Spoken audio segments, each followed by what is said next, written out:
Bonjour à toutes et tous et bienvenue sur Inclusion for Change. Comme chaque semaine, je suis accompagnée de Maya Agege, déléguée générale de l'Association française des managers de la diversité, autrement appelée AFMD, qui est notre partenaire sur l'émission. Aujourd'hui, nous parlons des opportunités d'innovation liées à la prise en compte des handicaps au travail et nous sommes accompagnés de Estelle Perrard, responsable Tech Lab d'APF France Handicap, chercheuse associée au Centre de recherche en gestion de l'École Polytechnique et lauréate du prix de thèse AFMD 2023.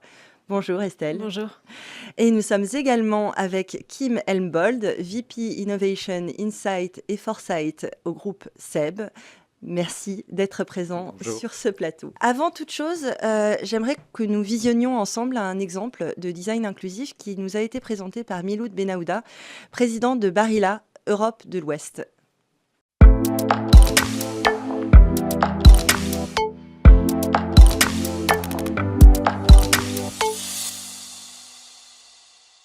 Moi, je suis convaincu que mon organisation, plus elle sera diverse, plus elle sera performante. Et j'ai la chance d'ailleurs au sein du groupe d'avoir une des organisations les plus diverses et on est une organisation performante au sein de l'entreprise. Alors pour tout ce qui est lié au handicap, il y a deux chemins qu'on a fait et que j'ai fait. Donc moi je suis rentré en France il y a 10 ans. Il y a 10 ans on payait la fameuse amende parce qu'on n'avait pas le nombre de personnes handicapées qui correspondait donc à la législation. Donc je trouvais ça plutôt très idiot d'avoir à payer une amende. Donc avec nos équipes RH et j'insiste d'ailleurs dans une politique de diversité et inclusion, inclure les partenaires sociaux est une chose aussi extrêmement importante. Que je connecte à un deuxième événement où moi j'avais pareil, je ne connais pas très bien le thème du handicap, je ne l'ai pas autour de moi, donc je suis allé pareil, je me suis rapproché d'associations qui traitent du thème du handicap et je me souviens de cette dame qui m'avait dit monsieur, une politique de handicap c'est pas d'en recruter les handicapés, les handicapés sont chez vous. Une personne sur 6 en France souffre d'une forme d'handicap visible ou invisible. Ça veut dire 15% globalement de notre population. Vous ne les avez pas statistiquement. Donc le problème était que j'ai chez moi des gens qui ne se sentaient pas en sécurité de pouvoir déclarer leur handicap à leur manager et au RH. Donc on a construit avec nos partenaires sociaux un accord handicap, où j'ai découvert qu'il d'ailleurs fait foi aujourd'hui dans beaucoup d'industries, puisqu'on l'a mis à disposition des autres. Et donc on est effectivement passé de 4-5% à plus de 8% de personnes se déclarant en situation de handicap. Donc on a quasiment doublé. Certes, on n'est toujours pas au 15, donc ça veut dire que le travail, une fois de plus, il n'est pas fini. Mais globalement, voilà, on a construit un accord handicap qui a vocation à dire à nos salariés, une fois de plus, vous pouvez vous sentir à l'aise et en sécurité de déclarer votre handicap. Qui plus est, l'entreprise saura adapter votre environnement de travail pour faire face à votre situation de handicap. On a fait un très bel exercice avec une association, une fois de plus, sur le thème du handicap, qui était l'accessibilité de nos packaging aux personnes en situation de handicap. Et ça a été plein de leçons pour nous, puisqu'effectivement, vous avez les problématiques de taille de police, quand vous avez un problème de tic de vue. On a découvert que vous avez des associations de couleurs qui sont un problème pour un handicapé. Il y a bien sûr la manipulation manuelle des packs, avec un handicap plus ou moins différent, ça peut impacter. Donc oui, on essaye de tenir compte de ces inputs-là qu'on allait chercher dehors, une fois plus, qu'on n'avait pas au sein de l'entreprise. Voilà, je me souviens de cet atelier qui a été extrêmement riche. Donc nous, on l'a fait avec une association en extérieur avec qui on a passé une journée et à qui on a demandé de manipuler tous nos produits. On a eu beaucoup de retours. Et on est surtout convaincus que c'est un chemin et qu'on a encore beaucoup de choses à faire. Je pourrais faire la liste de toutes les choses qu'on fait et au moment où je vous parle, je vous dis que c'est toujours pas suffisant.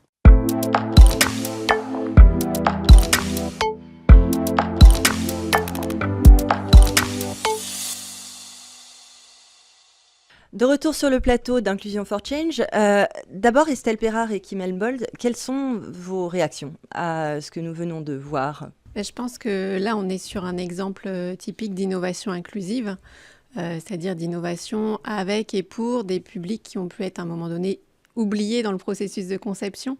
Et on voit qu'en s'intéressant à leurs besoins, on va améliorer le produit pour tout le monde. Et vous, Kim ? Alors pour moi, ça met en évidence un biais qu'on a évidemment tous, moi inclus, hein, c'est qu'on se fie à nos perceptions. Et comme les 80% des handicaps sont invisibles, effectivement, c'est un vrai frein à notre compréhension, mais aussi appréhension du sujet. Et donc, c'est un Comment on point va bloquant. au-delà? Tout à fait. Alors, juste pour éviter toute confusion, avoir des biais, c'est normal. Hein, c'est tout à fait... tout le monde en a et ça fait partie de notre vie, basée sur notre expérience, notre éducation, etc. Et notre cerveau fonctionne comme ça. Merci. La transition n'est-elle pas toute trouvée?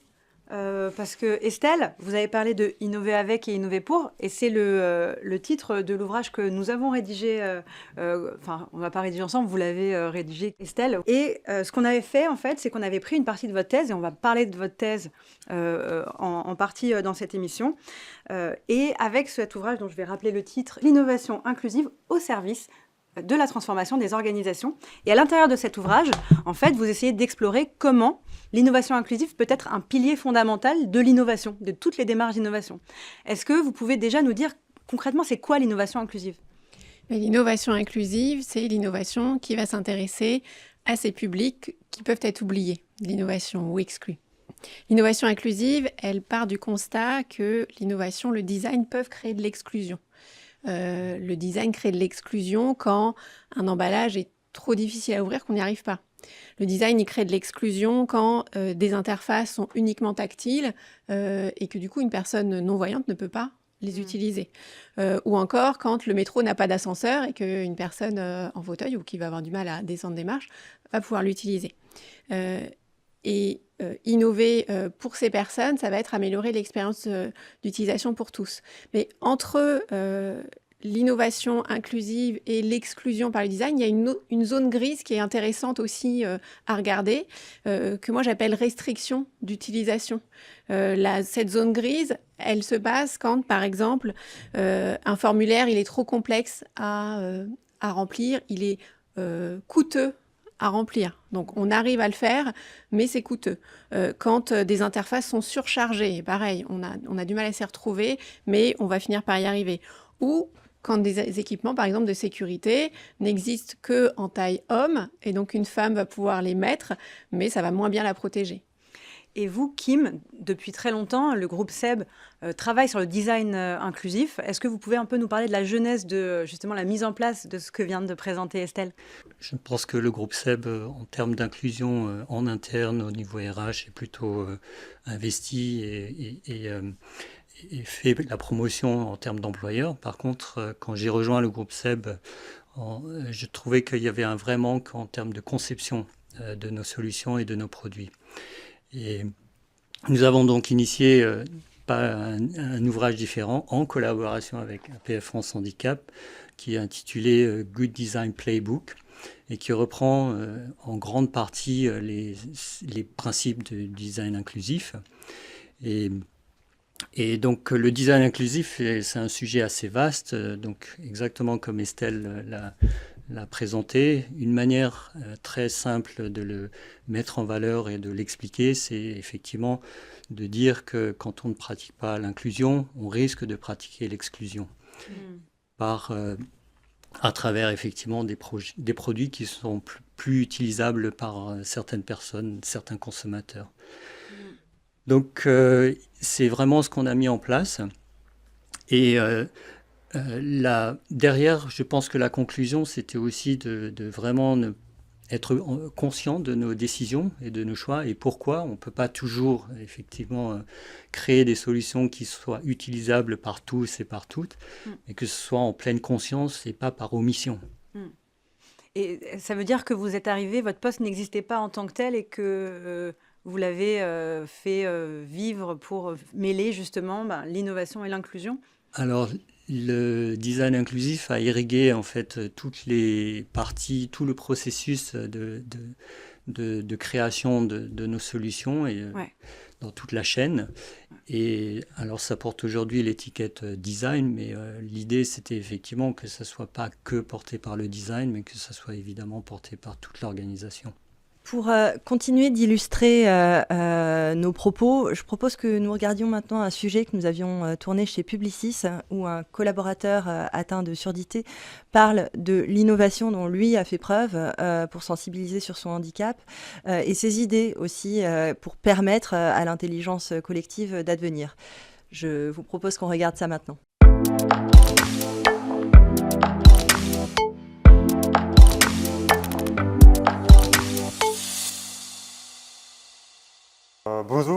Moi, c'est Maurice Werber.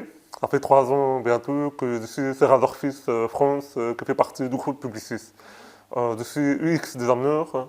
Dans mon quotidien du jour, au travail, la plus grande difficulté, en fait, c'est que tous les jours, je suis amené à rencontrer des collaborateurs différents.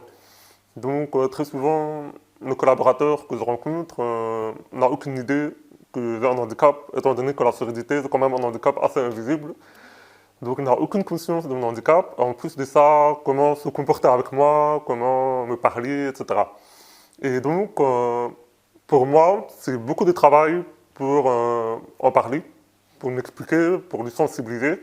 Surtout que ça demande quand même beaucoup de courage, parce que si c'est une personne qui est un supérieur hiérarchique, et que je dois l'expliquer, qu'il doit mieux articuler, parler plus lentement, ne pas mettre sa main sur la bouche, et tout ça, c'est quand même un peu compliqué, donc ça demande du courage. Et c'est pour ça qu'avec la mission handicap, on s'est dit que ce serait peut-être intéressant, à l'occasion de la Semaine européenne pour l'emploi des personnes en situation de handicap, de créer un format un peu ludique qui mélange à la fois humour et sensibilisation. Et c'est comme ça que ce format de stand-up est sorti. Et ça a quand même eu un impact assez fort. Pourquoi? Parce que avec ce stand-up, en fait, j'ai pris la parole devant une centaine de collaborateurs. Et tous ces collaborateurs, maintenant, me reconnaissent dans l'entreprise, quand elle me va passer dans les couloirs, me se croise sur un projet, ils savent qui je suis, ils savent comment se comporter avec moi. On a eu une démocratisation des outils de transcription automatique, comme les sous-titres, sur toutes les plateformes de visioconférence. En fait, ça a vraiment été un changement pour moi incroyable dans ma vie, dans le sens où ça a facilité la communication à plein de niveaux. Mais plus concrètement, les aménagements que la mission handicap met en place pour moi, c'est une facilitation de l'accès au télétravail. Pourquoi? Parce que télétravailler rend beaucoup de choses plus simples pour moi.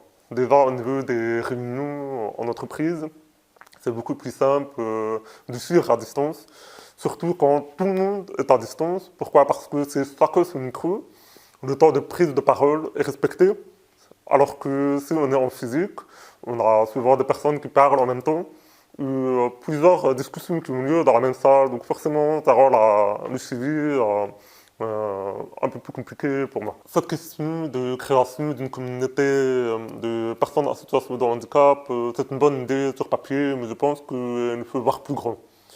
Parce que le handicap, c'est quand même une partie de la diversité et de l'inclusion. Et en fait, je pense que c'est important de créer une plateforme où toutes les personnes de tous les horizons, de toutes les diversités confondues peuvent se réunir pour s'exprimer de manière ouverte et transparente. Avec le temps, j'aimerais vraiment apporter un regard holistique sur toutes ces expertises pour vraiment venir insuffler des idées innovantes au sein des collaborateurs. Kim, est-ce que ce que nous venons de voir illustre l'approche qui est la vôtre? Quelles sont concrètement les méthodologies que vous avez adoptées pour pouvoir inclure comme ça les individus en situation de handicap dans toutes les phases de votre conception? Alors, j'évoquerai peut-être des initiatives et des actions qu'on avait mis en place.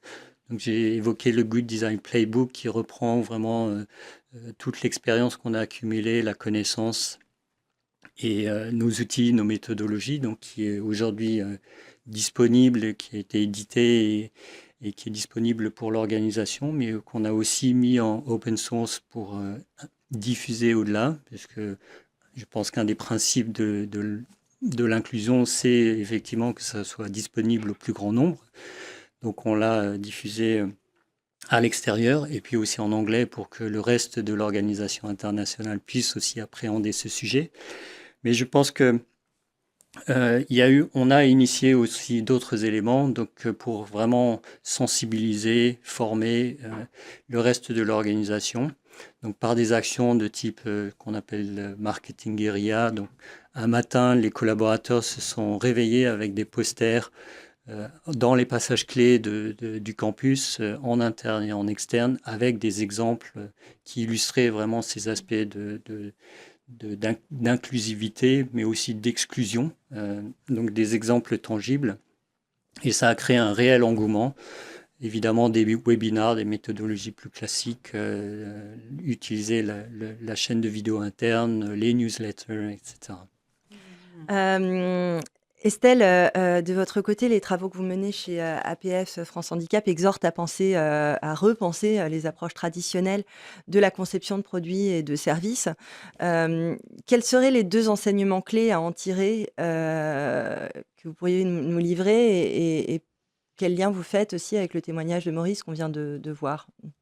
Le témoignage qu'on a vu à l'instant, c'est l'exemple aussi typique d'une innovation, de ce que peut apporter l'innovation inclusive. C'est-à-dire que si on traduit ce qu'il dit, si l'organisation s'adaptait à ses besoins, en fait, on gagnerait énormément en savoir-vivre dans toutes les réunions. On arrêterait de s'interrompre, on arrêterait les apartés, on parlerait les uns après les autres. Nous, c'est ça le premier enseignement qu'on tire au Tech Lab d'APF France Handicap, c'est que quand on conçoit pour les personnes en situation de handicap ou les personnes âgées ou autres, on améliore le confort d'usage pour tous. Moi, j'utilise tous les jours la bouilloire de chez Seb qui a été conçue dans la première démarche qui a été menée par le groupe avec un groupe de personnes en situation de handicap, et d'avoir une jauge mieux contrastée pour le dosage avec des caractères plus gros, une poignée plus large, etc. C'est des petites choses, mais qui, mises bout à bout, en fait, améliorent l'expérience utilisateur. Et puis, la deuxième chose, c'est qu'il faut s'appuyer sur les savoirs expérientiels des personnes en situation de handicap. On vient de sortir avec Cécile Chamaret un article sur ces savoirs expérientiels. On a étudié de quoi ils relevaient, parce que ces savoirs expérientiels, c'est ce qu'ils nous transmettent quand on fait de la co-conception avec eux, c'est-à-dire quand on les implique dans nos processus d'innovation. Et on a besoin de les qualifier, ces savoirs, en partie parce qu'on a besoin de les légitimer, et puis aussi parce qu'en les qualifiant, on va mieux les adresser, mieux les questionner. Et ces savoirs expérientiels, c'est par exemple des savoirs corporels, sensoriels, c'est aussi des savoirs émotionnels, qui je suis quand j'utilise le produit, qu'est-ce que je renvoie aux autres, c'est des savoirs contextuels, et c'est des savoirs cognitifs. Et en les mettant bout à bout, on comprend ce qu'est l'expertise d'usage des personnes, ce que va être leur rapport aussi dans la conception. Kim, justement, la question effectivement est comment déjà on source les individus qu'on va intégrer dans une démarche de prise d'insight, puisque c'est dans votre titre et c'est ce que vous venez d'évoquer, et comment on s'assure en fait d'avoir tout le spectre de personnes, parce que comme vous le disiez tout à l'heure, on a des biais, donc parfois on n'intègre pas toujours l'ensemble des personnes qui sont pertinentes. Voilà, comment est-ce qu'on travaille sur ça, dans une démarche de design inclusif? Alors, c'est facile et difficile à la fois, parce qu'effectivement, l'engouement est vraiment là. On a fait l'expérience dans les équipes d'innovation. Par contre, évidemment, la réalité opérationnelle arrive très rapidement et reprend le dessus. Donc, c'est pas toujours évident de maintenir ce sujet bien présent et bien vivant. Alors, ce que je pense, c'est que ce qu'il faut, c'est vraiment cibler certains projets qui vont être en fait des exemples tangibles, et qui vont après aussi nourrir le reste des gammes de produits et servir vraiment de référence. Estelle mentionnait la gamme Includéo, qui est vraiment un bon exemple où on a appliqué toutes les recettes et tous les principes du design inclusif. Et aujourd'hui, tous ces apprentissages et toutes ces innovations incrémentales qu'on a injectées dans quelque chose qui est aujourd'hui de la commodité, infusent aussi le reste des gammes. Et tout ce qui est, entre guillemets, gratuit, a été implémenté dans des produits plus larges. Par contre, ce qu'on a aussi fait, c'est effectivement ouvrir le panel de nos testeurs. Donc, il y a une organisation qui s'appelle le 7U chez nous, et on a fait monter à bord des membres de APF France Handicap qui font partie aujourd'hui du panel des testeurs. Donc, on ouvre le panel des testeurs, que ce soit des enfants, des personnes en situation de handicap ou des personnes âgées, au panel de tests dans notre processus d'innovation. Et donc, le test, ça arrive une fois qu'il y a déjà une partie du prototype qui a été produit. Comment est-ce que vous est-ce que vous commencez avec ce panel en focus group, enfin, j'en sais rien, je ne sais pas exactement quelle peut être la méthodologie, pour que, au fur et à mesure des étapes de conception, vous soyez certain que même le produit soit pensé pour un usage réel qui n'est pas nécessairement celui qui a été pensé par le concepteur lui-même. Tout à fait, oui. C'est évidemment très pertinent. Alors aujourd'hui, on a la chance d'avoir des anthropologues en interne donc qui vont vraiment observer les personnes en situation chez eux. Plus l'inverse, où on faisait beaucoup de conception en interne. Donc aujourd'hui, on prend le point de départ, ce sont les personnes dans leur situation du quotidien. Et on prend ces enseignements et toutes ces observations en interne qu'on va réutiliser et qui sont, avec toutes les difficultés rencontrées au quotidien, qui sont évidemment des leviers, des opportunités d'innovation. Donc ça apporte effectivement cette vision externe et qui va effectivement alimenter nos plans produits, et aussi inspirer les équipes par rapport à des nouvelles solutions pour le futur.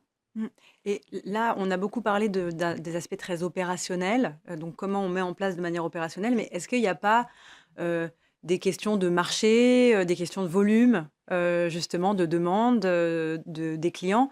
Est-ce que cette partie-là, elle n'est pas difficile à imbriquer avec cette volonté d'innovation? Est-ce qu'on va dans le même sens ou est-ce que c'est des vents contraires? Innover de manière inclusive prend plus de temps, c'est Ouais. certain. J'évoquais la partie observation, mais aussi la partie test qui est plus longue. Et souvent aussi, il y a des coûts supplémentaires, puisqu'il faut qu'on ajoute certaines fonctionnalités ou manières de concevoir les produits. Par contre, c'est des références qui nous permettent aussi d'établir une base sur laquelle on va pouvoir aussi définir quelle est la limite qu'on se pose. Et aujourd'hui, plus on aura de références et d'exemples, plus, je pense, la barre va monter. Alors évidemment, c'est des choses qu'on essaye toujours d'améliorer et c'est l'objectif. Et entre autres, c'est effectivement de pousser ces solutions qui sont bénéficiaires à tout le monde, comme on l'a évoqué tout à l'heure. Ce n'est pas juste certaines personnes, mais c'est un bénéfice plus large et élargi. Et donc, c'est effectivement un plus quand on raconte les histoires de nos solutions et produits. Donc en fait, c'est vraiment la difficulté, c'est de ne pas vouloir tout de suite prendre des raccourcis en se disant bon bah on a fait la première étape, on a vu l'utilisation et donc c'est bon, on n'a plus besoin d'impliquer les consommateurs par la suite. En fait, c'est vraiment du temps, des questions de réparabilité, des questions de vieillissement, des produits pour en fait être en flux continu. Faire de l'innovation, c'est pas une fois quand on crée seulement, c'est vraiment à chaque étape de la vie d'un produit, c'est ça? C'est absolument holistique, Ouais. comme vous l'évoquez. C'est au départ jusqu'à la fin, et puis comment le produit, en fait, tout le cycle du produit, effectivement, et comment ça se passe. Est-ce que les besoins évoluent, les attentes évoluent, et s'assurer qu'effectivement on soit toujours pertinent. Est-ce que le fait de penser en termes de diversité et inclusion au sein de l'innovation change quelque chose aux outils que vous utilisez? On en a parlé en partie, bien sûr, hein, mais des outils plus quotidiens, à une manière de manager. Qu'est-ce qui change et qu'est-ce que vous observez, alors vous sur le terrain et vous, Estelle, sur un autre terrain qui est celui de la recherche? Pour moi, ce qui change, c'est pas forcément tellement les méthodologies. Alors bien sûr, quand, on fait de la co-conception avec les personnes en situation de handicap, on va adapter un petit peu nos outils, de co-conception. Donc on va adapter un petit peu la méthodologie d'un test utilisateur, d'un focus group et cetera, mais ça va rester un test utilisateur, un focus group, un entretien, une observation. Ce qui change, c'est les profils avant tout des personnes qu'on va impliquer. C'est ça qui est fondamental, d'élargir les profils des personnes qui sont impliquées dans ce type de démarche. Et puis, on a vu que ça pouvait être holistique, l'innovation inclusive, et toucher à tous les pans de la démarche d'innovation. Mais aussi, moi, ce que je dis aux entreprises, c'est que ça n'a pas besoin d'être tout de suite holistique. C'est-à-dire qu'on peut commencer par un projet, essayer de le mener avec une démarche plus inclusive, comprendre les bénéfices que ça apporte aux produits ou aux services, et puis initier comme ça une démarche un petit peu plus large au sein de l'organisation. C'est des bénéfices qui peuvent aussi être chez les salariés, enfin les collaborateurs eux-mêmes, qui découvrent des méthodologies et qui peuvent être inclusifs, mais au sens très très large en réalité dans leur manière d'envisager la conception et leur travail de manière générale. Kim, est-ce que vous pouvez parler justement de ce que vous observez sur le terrain de SEB? Alors, j'évoquais au début l'aspect des biais qu'on a tous, évidemment. C'est ce manque d'expérience ou de compréhension. Donc ça, c'est évidemment, ça passe par la sensibilisation, la formation. Aussi mettre les équipes en situation immersive. Donc on a fait des sessions de ce qu'on appelle mise en situation avec des simulateurs de toutes sortes pour que les gens expériencent eux-mêmes des situations de malvoyance, d'arthrite, etc. Toutes sortes de simulateurs qu'on a pu faire vivre aux équipes. Et puis les faire contribuer et les faire monter à bord dans la conception. Donc toutes les équipes R&D, marketing, design évidemment ont été impliquées. Mais c'est allé au-delà aussi. Donc les équipes RH qui voyaient eux la perspective employeur mais qui ont vu la perspective consommateur. Et puis les équipes de communication, corporate communication, qui vraiment sont aussi le canal de communication externe. Donc s'approprier ce sujet-là. Et c'est même aller jusqu'à la finance qui vraiment a pris le sujet aussi en tant que vecteur aussi de ce que l'engagement du groupe au niveau social et sociétal. Donc c'est vraiment tout, on parlait de holistique en termes de processus, mais aussi holistique en termes d'organisation, où chacun peut avoir sa contribution et apporter le message et se l'approprier aussi. Merci beaucoup. Cette émission s'achève. Merci mille fois Estelle Perrard. Je rappelle que vous êtes autrice du livre Innover avec, innover pour l'innovation inclusive au service de la transformation des organisations, qui a été publié chez la FMD et qui est disponible gratuitement sur leur site. Un grand merci également Kim Elmbold d'être venue depuis Lyon, depuis le siège de SEB. Et merci Maya. On se retrouve dans un mois. Et entre-temps, toutes nos émissions sont disponibles sur le site de Be Smart for Change. À très bientôt.